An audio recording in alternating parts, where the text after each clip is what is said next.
Okay, inter-VLAN routing. Today I'm going to set some stuff up to demonstrate how to configure inter-VLAN routing. If you look at the right, it's a diagram of what we are going to set up. Inter-VLAN routing is essentially using one router interface to route traffic for multiple VLANs. So if you look at my rudimentary drawing, I've already set up this side, which represents one router, one switch, two PCs, Windows and Linux. I've already set that up. Right now I'm going to go through setting this side up, and we will hope for the best. In theory, once I get done, it should all be, I should be able to ping everything. So what is inter-VLAN routing? Inter-VLAN routing, as I said, is routing between different VLANs with one router interface. This one router interface is indicated by this line, single line from the switch to the router. So you look at two IP addresses, so I'm going to configure one router interface to route for two different VLANs, VLAN 10 and VLAN 20. And I'm going to have a different IP address on that router sub interface for each VLAN. In this case, I have 192.168.10.1, 192.168.20.1, right? So to make this happen, we have to connect that single router interface into a trunk port on the switch. So I'm going to configure a switch port for trunking and connect the router interface into that, which is already done. The connection is anyway. I have to configure the switch port, port 24, I've plugged it into for trunking. The other thing we need to do is we need to put the PC interfaces into this particular VLANs. So I'm going to use VLAN 10 and 20 on this side. On the other side I use 30 and 40. So I will be configuring these switch ports in a little while to take care of that. So I'll start out with the router config. Pretty easy config. You get into the config mode, and then we need to go into the physical interface. I've configured fast Ethernet 00. Do a no shutdown on the physical interface. Now I need to create sub interfaces. You can create sub interfaces with you create sub interfaces by typing the interface name and putting some number at the end. Most people use the VLAN number for the sub interface. So my first VLAN is going to be 10, so I use FA0/0.10. Then I have to set which VLAN it is for. You do that with the encapsulation command. Encapsulation.1q tells it that this trunk link is using IEEE 802.1q encapsulation, which inserts a VLAN tag in the Ethernet frame header, and then you tell it what VLAN. And then I can give it an IP address, and I had already, as I showed you in the diagram, decided what my IP addresses were going to be. And that's pretty much the configuration for the first sub interface. Now you need to create a sub interface for each VLAN you want to have, so I'll do that. I will show you something that you probably will see in the lab. If you try to put the IP address on before you do the encapsulation, it's going to fail. Basically this says, hey, you need to do the encapsulation command first. So if you see that in the lab, that means you need to do the encapsulation command first. Here we go, encapsulation.1q20. Put the IP address on. And that is that for creating two sub interfaces for inter-VLAN routing on the router. A couple other things we need to do to make our scenario work. I also need to configure this serial interface. I connected the two routers with serial, so I need to give it an IP address, and I can put it in serial 020 IP address, 92.168. I think I said 50. Yeah, 50.1. And I'm giving it a 30-bit mask. No shutdown. And I need to add a route. I'm doing static default routes.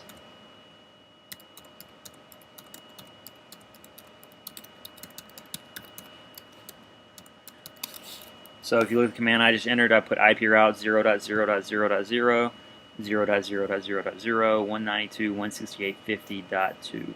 So I told it to send the traffic to this router over here. So anything it doesn't know what to do with, it's going to send to that router. So at this point, assuming I have everything configured correctly, oh wait, I do not have everything configured correctly, do I?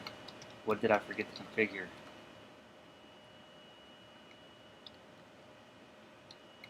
Anyone? I forgot to configure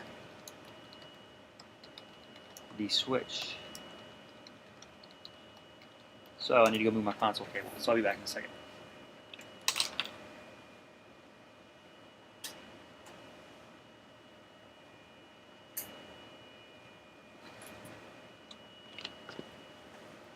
Alright, I'm back. I forgot to configure my console cable. Forgot to configure the switch, so now we need to get into the switch.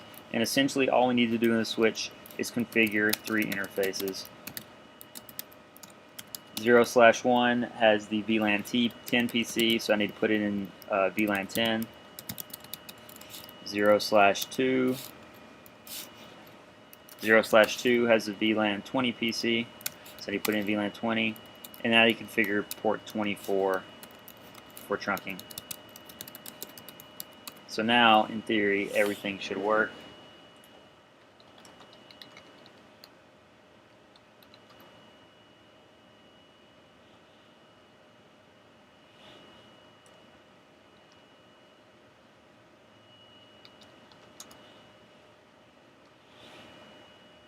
So let's wait a few minutes for spanning tree to do its thing. Keep forgetting about that.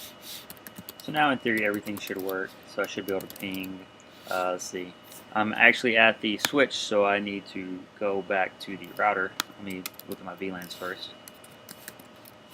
Show VLAN brief. So I have port 1 in VLAN 10, port 2 in VLAN 20, and if I do show int trunk, this will show me my trunk link, and 24 is on as trunking. So I'm going to go move my console back to the router. Stand by.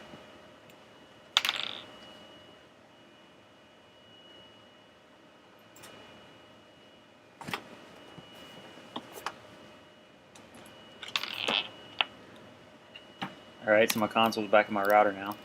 So I can do show IP int brief and look at my interfaces.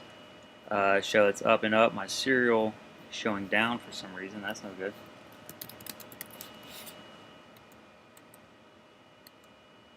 Serial showing down.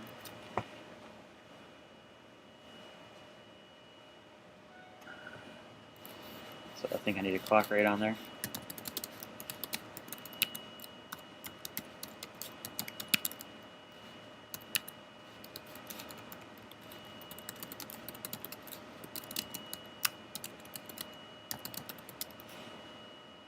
It's still showing down, so I'll go figure that out later. But for now, the interfaces should be up, and I should be able to route between the different VLANs locally, which I just tested by pinging from my Linux machine to my Windows machine.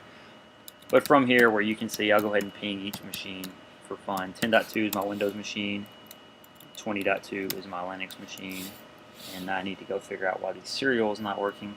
But that's not really the point of this podcast. The point of this podcast was to configure inter-VLAN routing. So, in summary, configure the switch. We need to put the PCs in the VLANs. Right, VLAN 10, VLAN 20. We need to connect the router interface with a straight-through cable to a trunk port on the switch. Configure the port for trunking. Then we need to configure sub-interfaces on the router and configure the encapsulation on those sub-interfaces for each VLAN and create an IP address for each VLAN interface, each sub-interface on the router, and that's that. So one other thing I guess I'll talk about, I did not enter any routing information other than the default route to get over to the other router, and I didn't enter any routing information for the local sub-interfaces because those are considered connected networks, and as you probably should recall, you can automatically route between connected networks. So that is inter-VLAN routing and sub-interfaces and trunking on the switch to make it work.